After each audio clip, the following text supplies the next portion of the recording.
Good. Okay, good evening, Tigard. Hi, Thanks for Tigard. joining us. I'm Councilor Liz Newton. I'm Councilor Lueb. Thanks for logging on. We hope you have lots of questions for us because we have some answers. We do want to hear from you. If you can submit your questions in the chat box. We want to remind you of a couple of things. First of all, there's an election. Your ballots are due next Tuesday, the 19th, by 8 o'clock, and it's too late to mail them in probably now, but we do have a ballot box in the parking lot at City Hall, so follow the signs and you can drop your ballot off there. And if it's more convenient, there's also a ballot drop box in King City, so you could go there as well. There's two important measures on the ballot that affect Tigard. One is our police services levy, and then the WCCLS, which is the Washington County Cooperative Library Services library renewal, and that helps fund library services for Tigard. So, Councilor Lueb, do you have any opening comments to make? Or? I just want to say thank you for being here, and we're looking forward to talking with you tonight. I was telling Councilor Newton as I was pulling in, I actually saw at least 3 different people in line to drop off their ballot, so that's really encouraging. We just got an update. I believe 22% of Just Washington over 22, County yeah. has submitted their ballots, and so if you've mailed it, it hasn't maybe quite gotten there.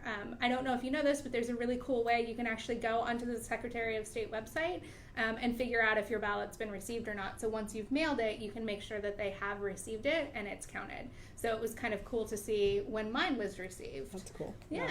So it's a really great way to track it and be able to tell. There's also a way to see your nearest ballot drop box location, and maybe if either of those doesn't work for you, or you want to see if there's anything closer. The Secretary of State website has a lot of good references. Great. And a little bit more on our police services local option levy. It's a 5-year levy, and if approved by the voters, it would fund 8 additional patrol officers and 1 school resource officer and some crisis intervention training and de-escalation training for all of our officers. And it's 29 cents per thousand of assessed value, and there's a really cool tax calculator on the city's website, so if you want to go on and see what it would cost you and for your particular property, you can do that. You just enter your address and it will come up with a pretty close estimation.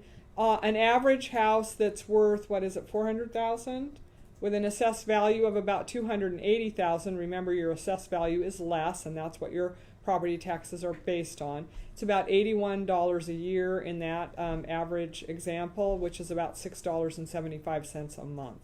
So if you have questions about that as we're chatting, please give us a shout. Yeah. Budget. Go ahead. Yeah. So we also have our budget meeting, which is a public meeting, and I believe you'll be available to view it online with us Saturday. It's going to start at 9 a.m. 8:30. Oh, I will get my coffee ready. So it's going to start at 8:30, and it's going to go on all day, and we're going to take a couple of breaks in there because I think online meetings actually, for me, tend to be kind of exhausting. They just feel like they take a lot out of you. So we're going to be reviewing the budget, which I brought mine right in front of me.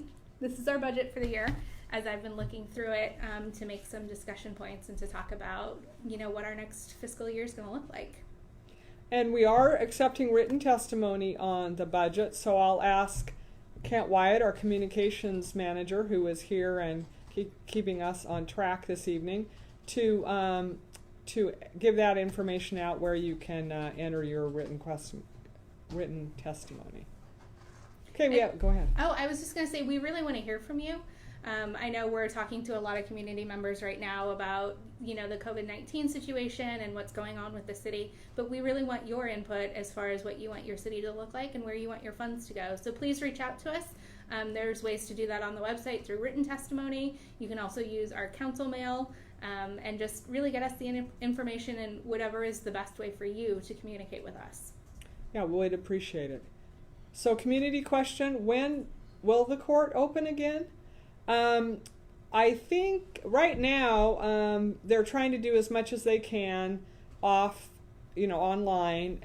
Actually, if you didn't know, if you are a defendant in a case in Oregon, you can request an in-person adjudication. So that's a right that you have if you're a defendant in a case in Oregon.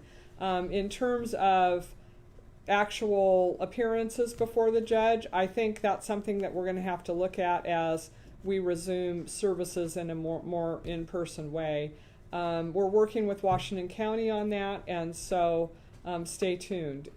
So I guess if you had some more specifics in terms of what you're interested in regarding a case or something, and you can give us more details, maybe you could do that offline. You could always get a hold of our court manager, Brenda Annis, and ask her if you have a specific concern. Yeah. Next community question we have. What's your favorite thing to do during the shutdown? So far, I've got a couple of things. For me, we're taking the dogs on a lot more walks. We're getting outside more, and I've noticed that a lot of the people around me, my community, is getting out a lot more too, and we're excited to see each other. We're waving from the appropriate distances, and it's just been a great way to sort of get a break from being inside my house and to be outside. Also, as my husband can attest to, I have a million house projects that go on. I am very handy and a do-it-yourselfer, so I'm actually catching up on a lot of the little things that I haven't quite had a chance to get to. So that's been encouraging and fulfilling to me in a way. Rather than walking by my house and seeing stuff, I'm just sort of taking care of it, which has been really nice.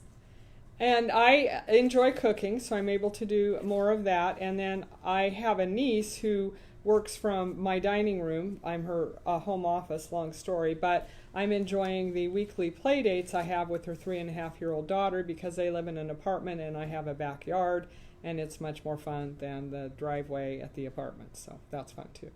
Yeah. Anyway. Yeah. So we'd love to hear what are the things that you have been enjoying and been able to do during the quarantine and being at the time that you're in your house. So please share with us as well. What have you been enjoying doing? Or maybe are there any good TV shows that you've been watching? What have you been binging with all of your additional time? Is there anything? We'd love to know about it. And maybe your fellow residents would love to know too, because I think a lot of people have gone through a lot of their shows probably in movies.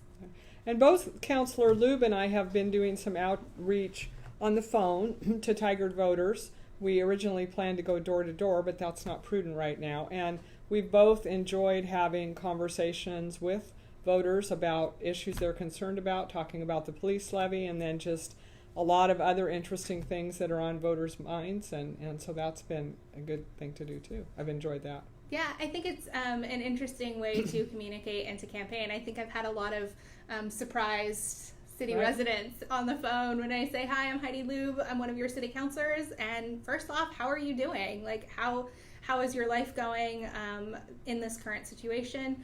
And then I asked to talk about, what's going on with our levy and voting, and talk about anything that they want to talk about. But it really seems to surprise a lot of people that we're making those calls ourselves.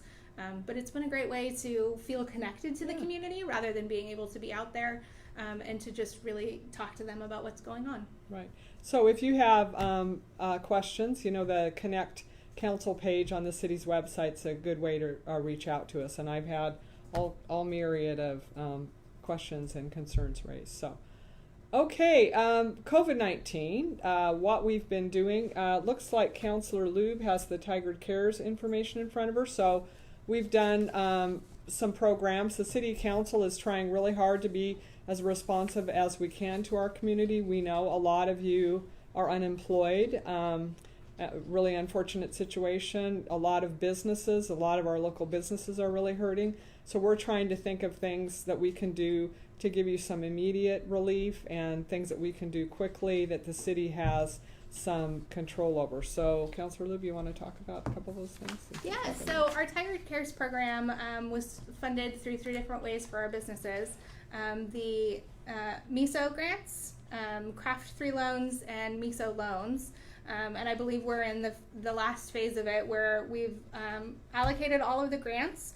There was 94 award winners who got $1,500 each to help bridge the gap for them to stay open. For Craft 3 loans, I think the last update, the number of firms eligible was 7 and available loan capacity was 7. And we are still working on the MISO loans, which is under up to $300,000 is available for people to look at. So, but 138 requested information or to be eligible for those loans. Right. Yeah. Okay, so I'll talk about the RAFT program in a minute, but we've got some other community questions. What is your go-to, I can't see it now, what is your go-to Chinese restaurant? Yeah. So my go-to Chinese restaurant, I would have to say, isn't in Tigard, it's Hunan Pearl. I like Hunan Pearl. But I also like Thai Delicious on Main Street in Tigard. That's not Chinese. So anyway, what about you, Councilor Lueb? Well, my answer was going to be Thai Delicious, just because that was actually the first place that we went to for takeout once we started eating out again 1 day a week. And but I'm in search of a really good Chinese restaurant. Honestly, I'm going to make a confession that I also really love the Trader Joe's orange chicken at home. It's very tasty. But as far as restaurants out, I know some in other places. There's one in Southern Oregon that I really love where I grew up. But I haven't quite found one here in Tigard yet. So if you have a suggestion, please let us know. Where are you eating? And are you getting takeout from them right now? And maybe that's what put that on the week. list, right? Because I'm doing the same thing, going to take out once a week. Yep. When is the library going to reopen? Well, again, our staff is working on a reopening plan or resumption of services plan, and Washington County hasn't submitted a request for a phase 1 opening yet, and so we'll have stay tuned on that. I think it's going to be a couple of weeks though before we get our plans finalized and in place. I don't think I have anything else to say on that. Do you, Kent? Any more info? No? Okay. Kent's on the staff. Okay, what do you expect the main discussion points will be for the budget committee? I think that's a hard one. I think there's a lot of different things for us to discuss that are really important. I think making sure that we have enough for the base level of services. One of the most popular questions we get about the budget is what sort of cuts are we expecting? And I think it's worth discussing that we're unlike the other cities and jurisdictions, is a lot of our revenue doesn't come from the services or people showing up and paying entrance fees. A lot of it comes from our taxes.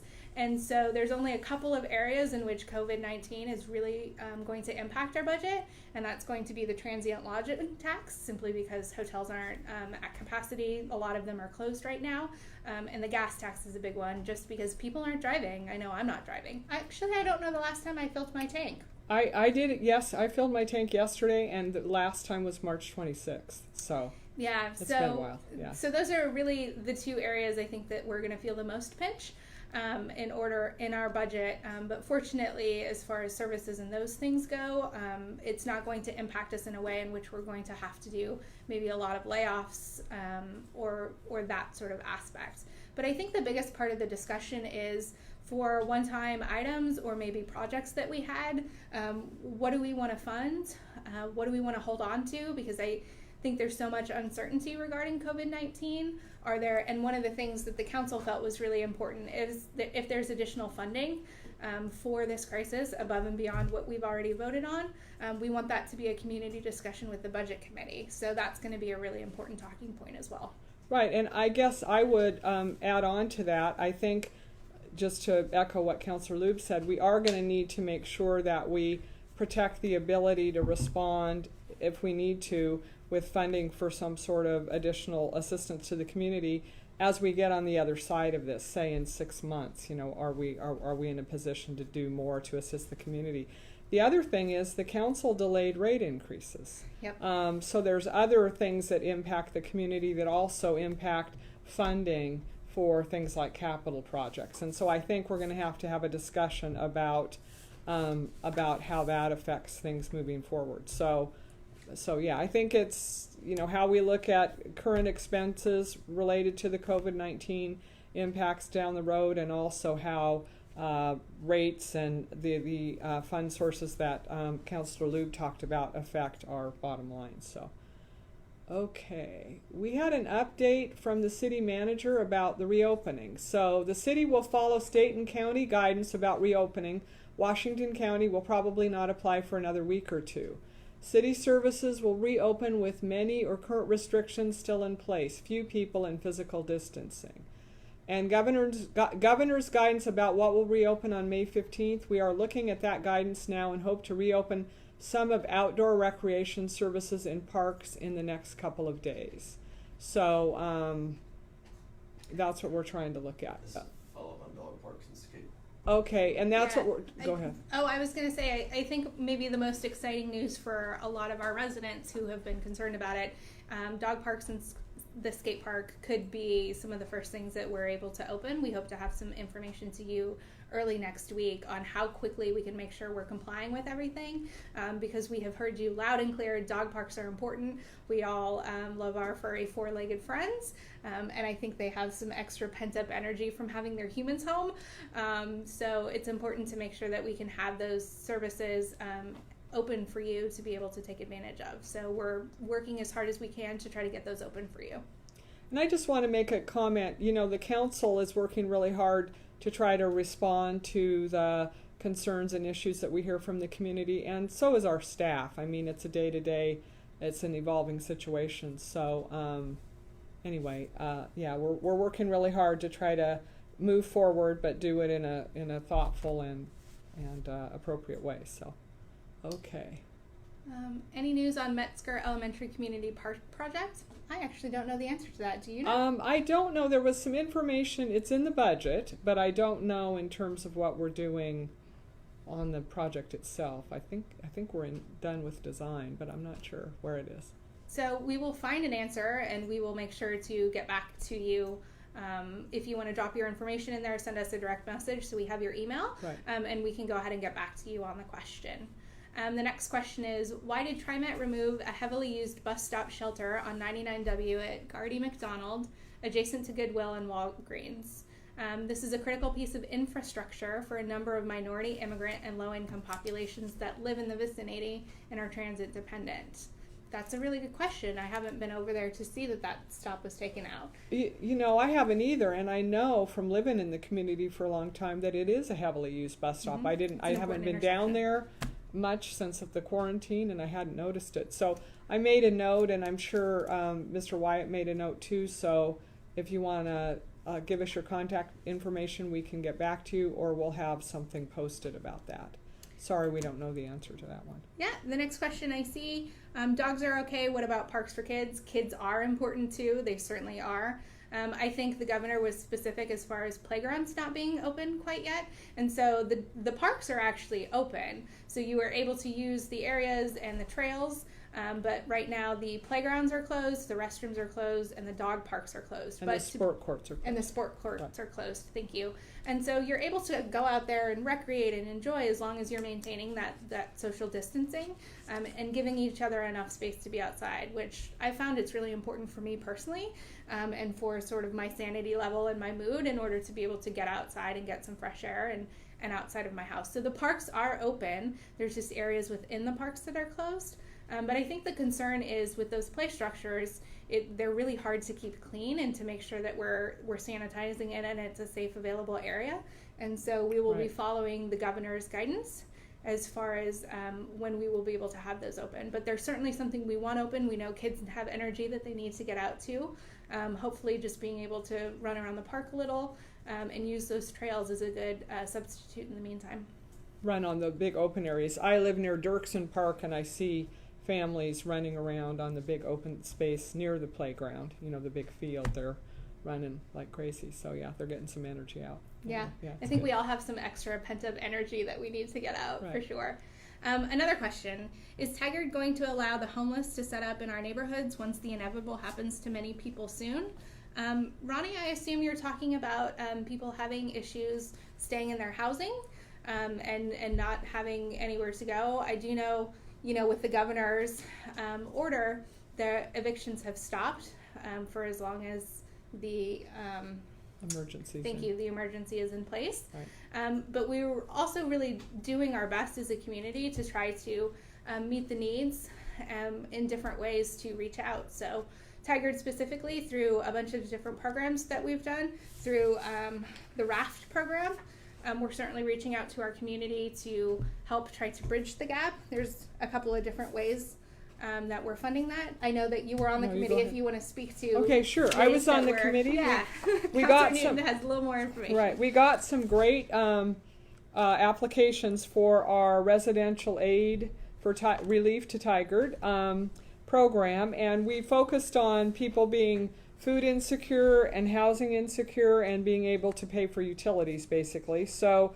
we funded food assistance for seniors through Meals on Wheels, Packed with Pride, which is a program instituted by the Tigard School District that provides food assistance to families, boxes.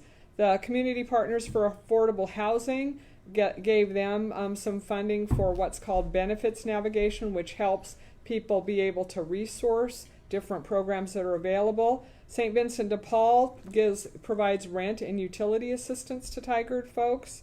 We have an immigrant and refugee community organization which connects with the immigrant community to provide resources for them, and Just Compassion for East Washington County, which provides services to our houseless residents or houseless services. And then a really interesting application we got, which kind of broke my heart. It's called With Love, and they fund infant formula for infants. So that was a request that we funded. It was not for a lot of money, but I hadn't thought about that, to provide services for them. And really quickly, I am on the Community Development Block Grant Policy Advisory Board, and that's the group that receives federal funds for community development programs. And we are looking at, we got some additional funding through the Federal CARES Act, and we're looking at funding, how we're going to break that funding down. And I'm pleased to announce it looks like most of it is going to go for rent assistance to Washington County families. So we're going to talk about it tonight, so I can't really talk about the numbers because they haven't been finalized. But I'm really excited because it provides a lot more rent assistance and housing assistance, mortgage and rent assistance for Washington County families. So that will be helpful as well. Yeah. You were speaking about With Love. I actually attended one of the Tigard Chamber Tuesday morning networking events at With Love. I want to say back in February, and that is an incredible program that we have here locally to support the foster program and the kids that are in the foster program. So if you get an opportunity, they're just really cool to check out what they do. And it was just great to see what they can do with the space that they have, and that we're lucky to have them here in Tigard providing those services. Okay, will parks open in phase 1? Well, again, parks technically are open. We haven't closed the parks. We're hoping, as Councilor Lueb just announced, we're hoping to open the skate park and dog park soon. We're going to have to look at the playgrounds and the sport courts in relation to the governor's guidance on how to open those facilities that are a little harder to clean and a little harder. It's hard to keep little kids like 3-year-olds, I know from experience, to acknowledge the 6 feet. Anyway, so stay tuned. But again, the parks are open. We did not close our parks. So. Yep, and I actually live fairly close to Cook Park, and the dogs just love to walk down there. So we try to walk what we call our longer walk, which is down through Cook Park. And there's a good amount of people. And I've said before, we've walked down there and seen the parking lot pretty busy and been pretty concerned about how many people are there. But from my observations, everyone was really respectful and making sure that there was enough distance between people, and that we're all allowed to have our space and enjoy our time down there. Good. Okay. Will the levy help address some of the increased criminal activity in Tigard? Well, that's a really good question, and what comes to mind for me is a couple of things. First of all, by adding eight officers for patrol, which, by the way, was a recommendation of a performance audit the city conducted on all of our services. The report came back recommending 8 patrol officers in order to keep our response times down. What that will do is that will allow our officers, when they're not responding to priority 1 and 2 calls, to actually be out in the neighborhoods patrolling, getting to know we have 5 patrol districts, and if they're assigned to patrol district 1, for example, they'll be able to regularly patrol that area, get to know what's normal, so to speak, in that area, and be able to do more to have eyes on the community for what to look out for. And then the other thing is, for me, the training that our officers will get on crisis intervention and de-escalation, I think will help as well. It'll get those officers more equipped with the training to respond to people in crisis, which I think will help. And then finally, having the extra officers.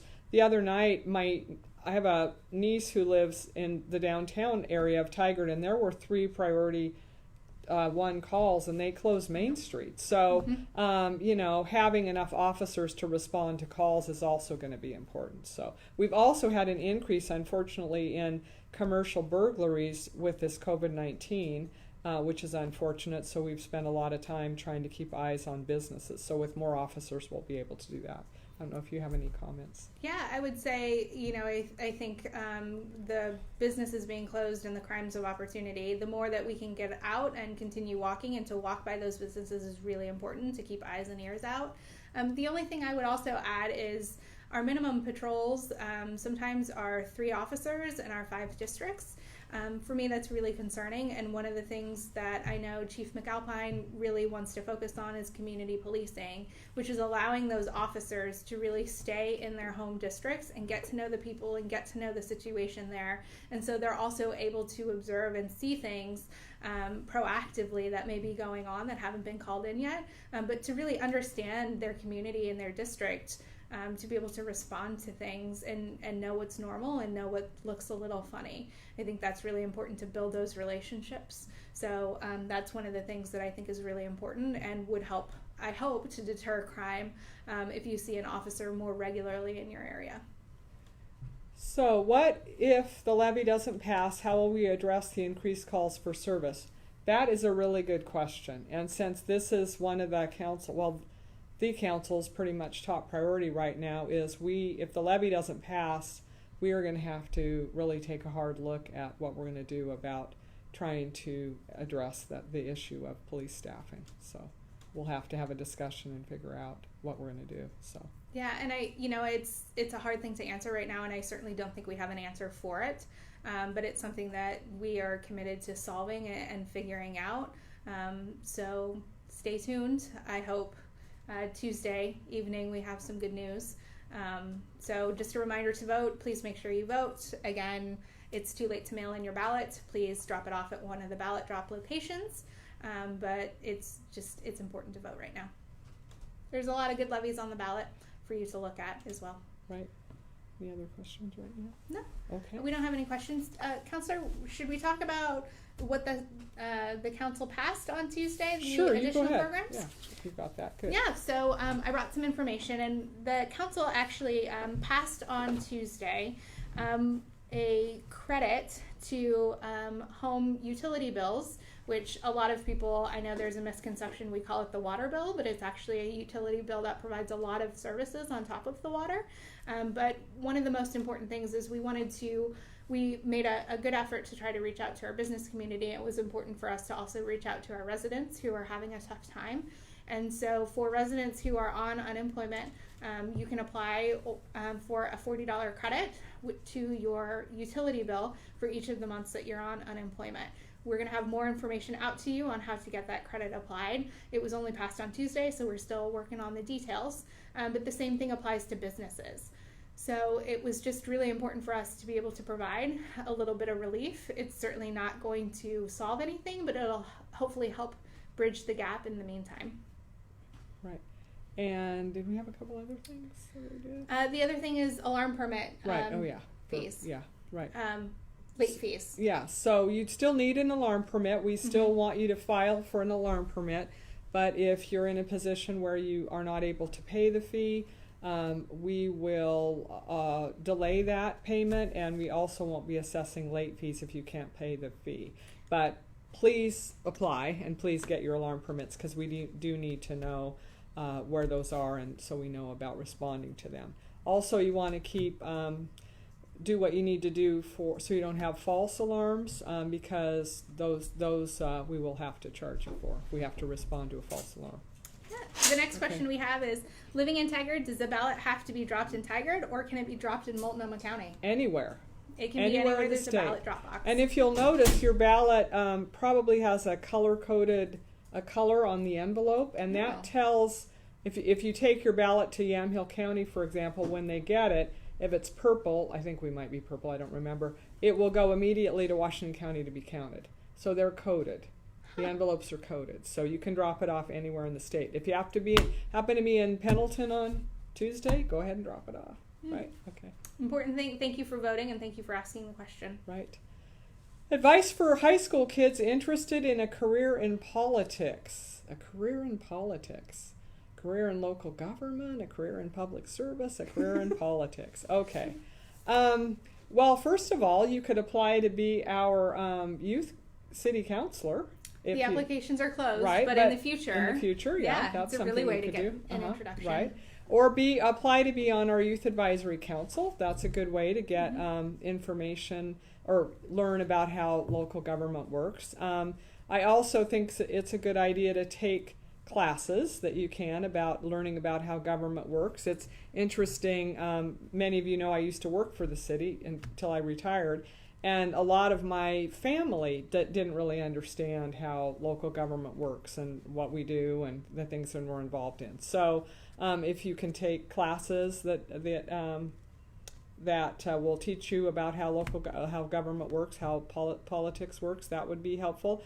And then, anything you can do to volunteer on a campaign would be a good idea. So if it's a person you're interested in promoting or a measure you're interested in promoting, really quick story, way back in the day when I first started working for the city of Tigard, some students at Fowler Middle School decided we needed sidewalks, and so they put together a campaign and they passed $200,000, not a lot of money now, but it was then, to have sidewalks constructed in the city of Tigard. So they put everything together and got the council to put it on the ballot, and so kudos to them. So there's That's a lot of things you can do. fantastic. And maybe Councilor Lueb has a thought. Yeah, I would definitely add getting involved in a campaign, whether or not it's an issue related to a levy, a ballot measure, or an individual person that you feel really passionate about. I think that's the greatest way to dig in and to see what politics is like.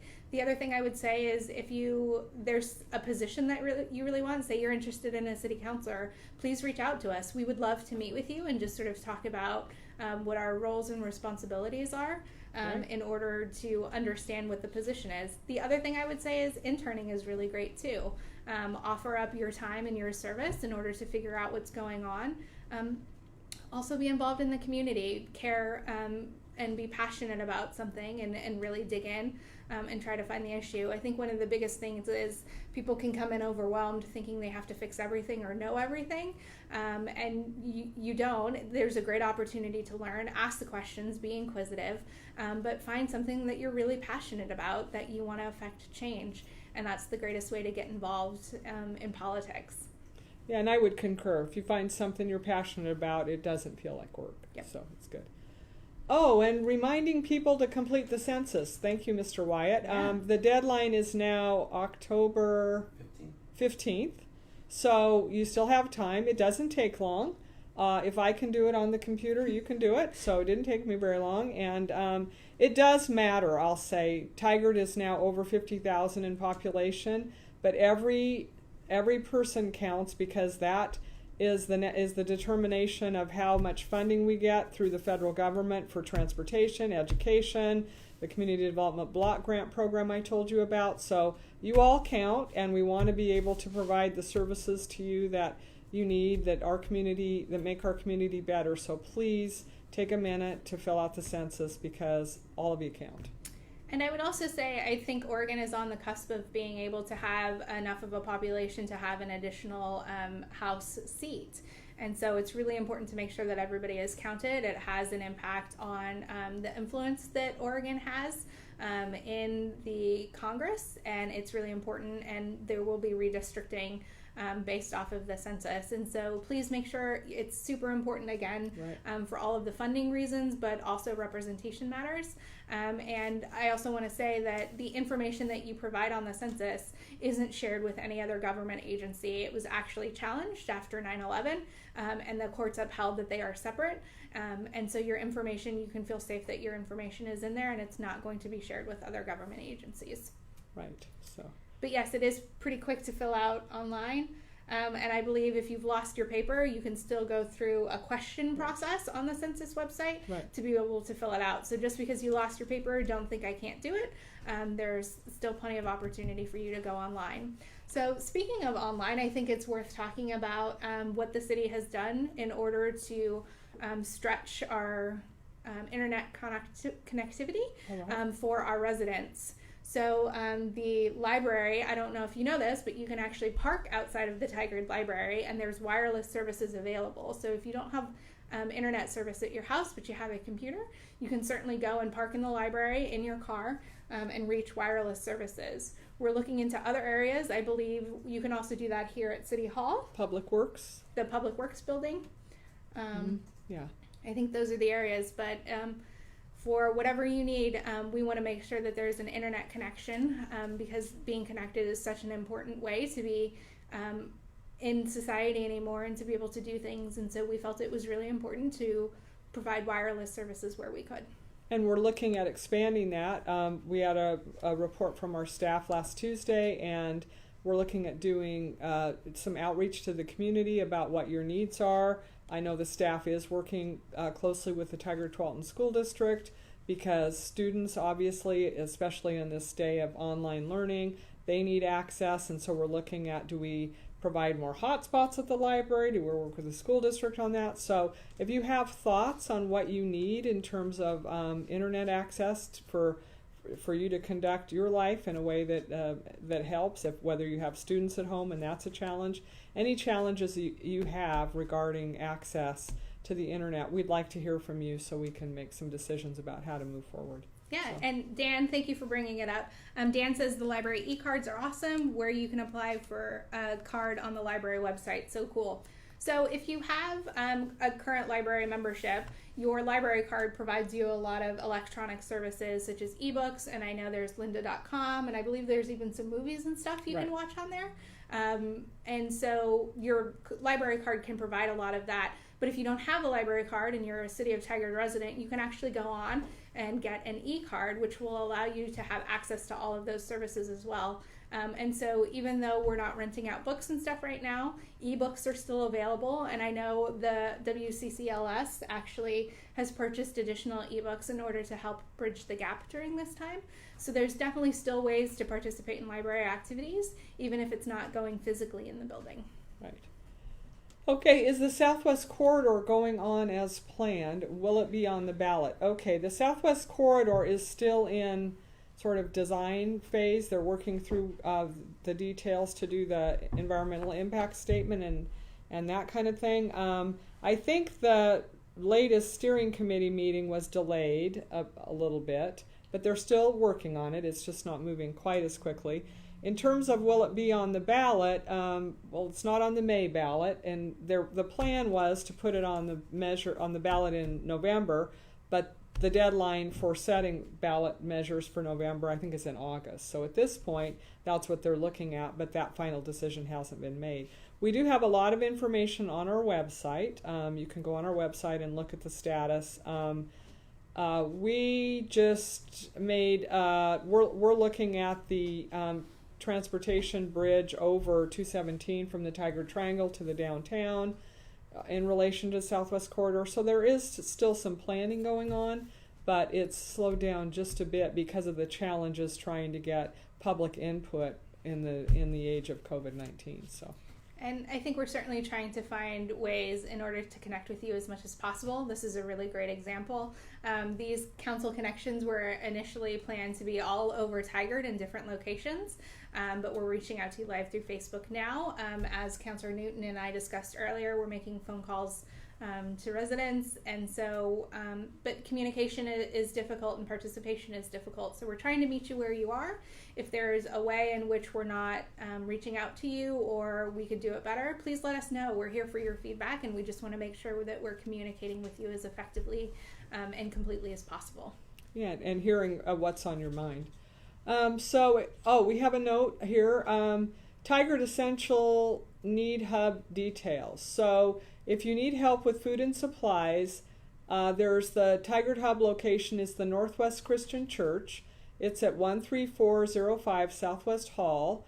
Kent can post the phone number in the email. They're open Monday through Thursday, 8:30 to 4:30, and Friday, 8:30 to 1.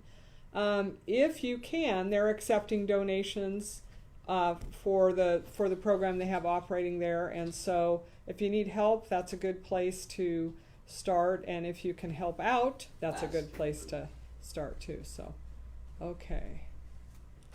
What are the plans for summer camps and classes? Well, I got an email. Yes, I got the email too. It's something where I've talked a little bit with the city manager and the recreation department, and it's something where we certainly want to hold the summer camps as long as they are within the regulations that the state has upheld. So I think the answer is tentatively yes, as long as we can and do compliance. But it's something that I don't think we have a definitive answer yet, simply because we're not there yet in order to have the answer. Right. But I think until we know for sure that they're going to be canceled, they're planning on them continuing on, because I know our summer camps are so valuable to our community members and our kids. Yeah, kids love summer camp. So they, I guess we're just getting the word, the concerts in the parks and movies in the park for this summer have been canceled. I think based on the advice of the governor that she recommends we cancel events till September. So Yeah. the other thing is that we're going to need to look at this point for phase one opening, counties that go into phase one opening, you're limited to gatherings of 25 or fewer. So that's going to be, if we're in, depending on the phase we're in, as we roll out to this during the summer, that's going to depend what we're able to do in terms of any kind of group or gathering. So that may affect our summer camp a bit. So we'll have to see how that goes. Yep. Yeah, anyway. There's a good question. When city offices open up, will masks be required for visitors and staff? Notice you aren't wearing masks.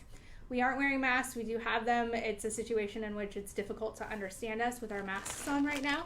But I we certainly wore have mine them, in. and I wear mine everywhere. I actually went out for the first time to a couple of different places, and I was surprised at how many people didn't have on masks.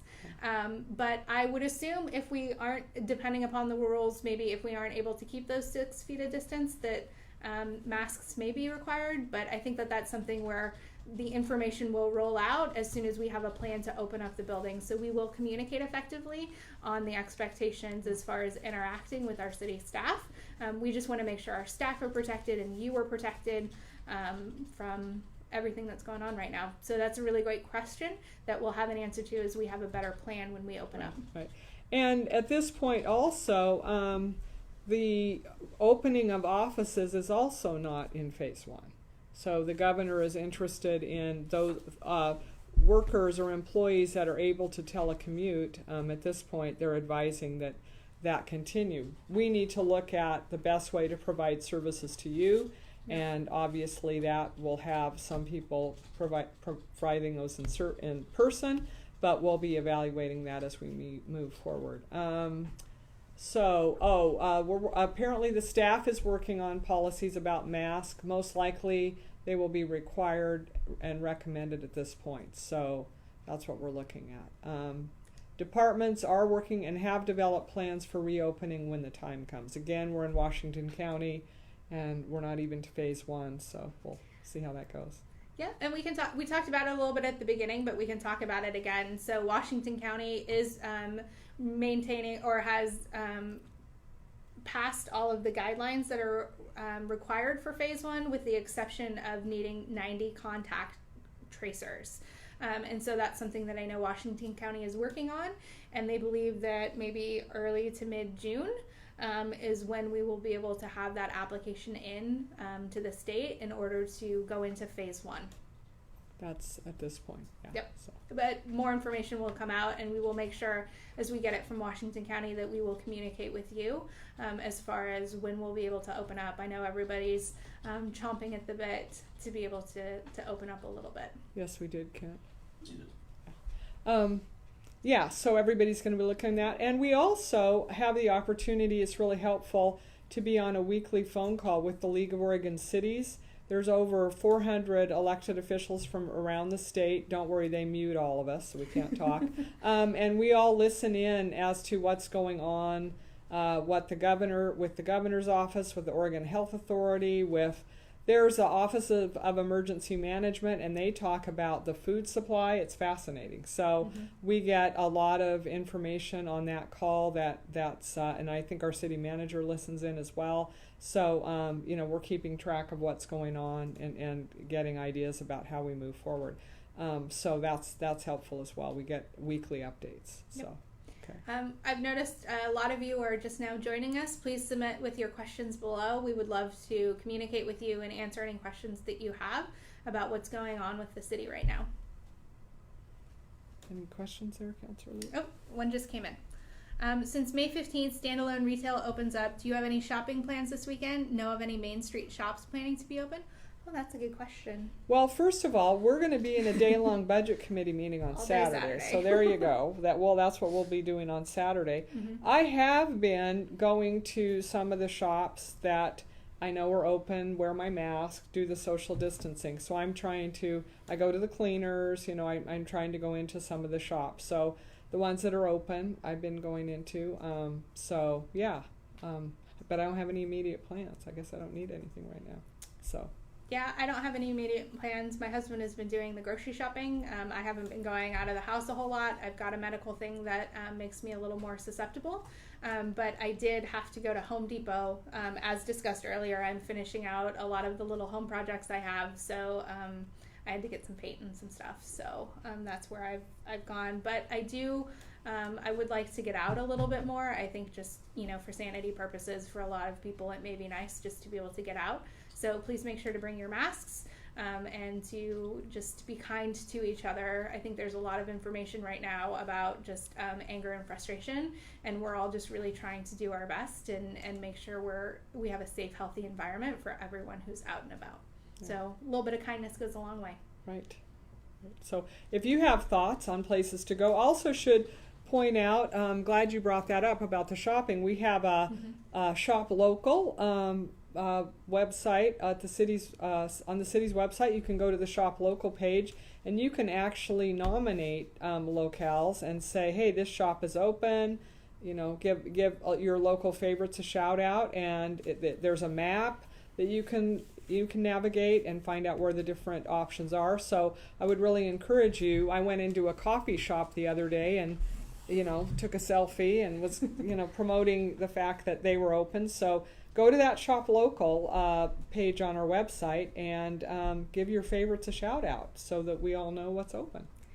And I think it's also important to know that, a lot of our community members are going through a really tough time and are worried about bridging the gap on regular, normal, everyday bills that they have going on. But it's also really important if you are able to go out and to support our local businesses. As I said, we're eating out at least one day a week, takeout food, which has been really nice. My husband does a lot of the cooking, and I think he's thankful to not have to cook one day a week. And now that the shops are going to be open, please try to shop local. Make sure that your dollars are staying here and support our fellow community members. And it's Shop Tigard, not Shop Local. Thanks for posting that, Kent, because if you typed in Shop Tigard or Shop Local, you'd be frustrated. So thank you for that. So we have a question, how COVID-19 impacts the proposed budget. Well, we talked a little bit about that earlier, and I'm personally concerned that we think about the fact that there may be some things that we need to do that we don't know about yet. There may be some impacts on the community that we can address through some sort of funding, and we're not aware of those yet. So I'm concerned about overcommitting our resources, and because I think we need to wait to see what happens on the other side, December or whatever. So like we've delayed rate increases until January. Yep, which you know, affects everyone in Tigard. Right, and we, I don't know what's going to happen in January, so we have to be careful and mindful of the fact that we don't know yet how our community is going to be impacted by this. So, and I think that's going to be the biggest part of the discussion. One-time expenses or projects that we were looking at moving forward with, do we hold off and reserve those funds for additional COVID response and emergency preparation or emergency money for our community members? I think that's a really important discussion that we're going to have on Saturday, which is why I'm excited to have it with the council and also our community members who give of their time, which is a lot of time. This is the budget right here in front to go through it and to read through it, to be prepared for the meeting on Saturday. So on top of the council, there's going to be some really good community engagement from our community members. And we really want to hear from you. So there's a lot of ways to reach out to us. You can watch it online. We're accepting testimony for the budget. So please let us know what are the things that you want us to prioritize. You can also reach us through council mail, and we can make sure everybody gets it. okay. Steve says Musea and Curiosities are open, both places I like to go. So if you enjoy going there like I do, I would suggest you not take a 3-year-old to Curiosities, though. We didn't break anything, but Did I you had do to that? buy some stuff. Bribes. Anyway, it was fun, but wow. Yeah, she thought that was the best. Anyway, So what did she pick out? all kinds of tchotchkes, yeah. It's a great place for that. My husband and I went. He's recently got a record player, and so he spent a lot of time looking through all vinyl, of the huh? vinyl that's available, and it's just amazing how much stuff is there. Yeah, there right. really is. Yeah, anyway. Okay, we've got a few more minutes, so any more questions? So, I mean, I believe somebody was talking about Becoming. They're excited to see Becoming on Netflix. What are some other shows that you're excited maybe coming out? I don't know if you know this, but Disney Plus is going to get Hamilton, I believe, early June. Mm-hmm. Is that when it is? Yep. June 3rd.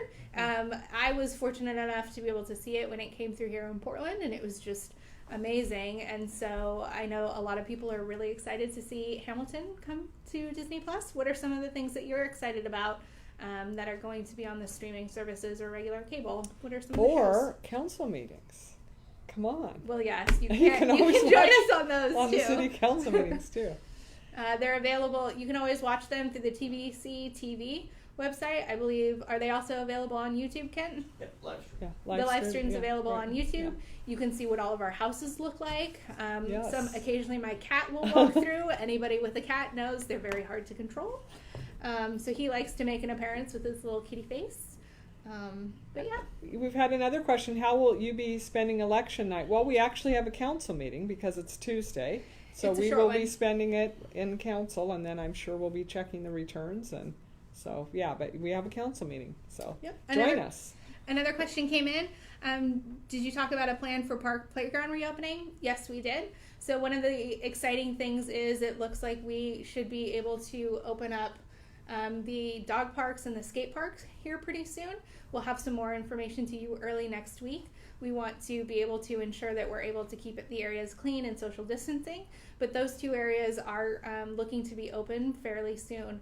As far as the playground structures, those are still going to be closed for a while until we get some further guidance on how we can ensure that making sure they're sanitized and to stay clean for everyone. Okay, we've got about 5 minutes left. So let's see. I'm trying to think. Was there anything, topics that we had at the top? We were gonna. Oh, July 4th events are canceled. No fireworks. No middle of Millen Drive Independence Day parade. Yeah, which So is a bummer. unfortunately, but that's too bad. And we talked about earlier, concerts and movies are canceled. The the Tigard Balloon Festival is canceled. So I used to live in a city called Plano that I ran that half marathon for their balloon festival, so it's ingrained into me. But the Tigard Balloon Festival is canceled for this year. And apparently, we heard Mr. Wyatt posted a minute ago. Events through August are canceled. We're evaluating September. The Tigard Farmers Market is opening on May 31st, Sunday, May 31st. And I read on their website that they are the SNAP dollars that they make available to families they're laminating those, so Yep. they'll be able to clean those in between users, so that's a good thing. And you are going to have an order online option this year, so you'll be able to go online, farmers market, and order your beautiful flowers. I was gonna say, I always love walking through there. I think the honey is really tasty, and the flowers are always really stunning. Right, and really good a deal for beautiful flowers. Yeah, Mhm. they're gorgeous. So anyway, I also think we're looking at the street fair, which is in September, and I'm not sure that that's going to happen, but stay tuned on that. Kent's doing something. Okay. Oh, We we have have another another question. Plans for alternative virtual events? That's a good question. I think our recreation department is working on making sure there's engagement just as far as activities and things to do. I think right now there's something with construction paper and found objects outside, not to pick them off of things, but things that you can find and to make something out of. And we do have another chat with council. It's Sunday, May 17th, with Councilor Anderson and Council President Goodhouse. So Yep, from we've 1 got to 2 p.m. 1 to 2 p.m., yes, just have the time. So we've got that, and I imagine we'll continue these in some format as we go forward. So if you have ideas of, we could do Zoom meetings, of things that you'd like to see us do. I know the police department's doing some reading books. We've had chat with the chief. Our finance director did you could ask him questions about the budget yesterday and the day before. Summer reading is going to be virtual this year. Okay, so stay tuned for information about that. Yep, Steve just told us the Taste of Tigard is also canceled. Okay, Taste of Tigard is canceled. Mm-hmm. That's a June event usually. So okay. Yep.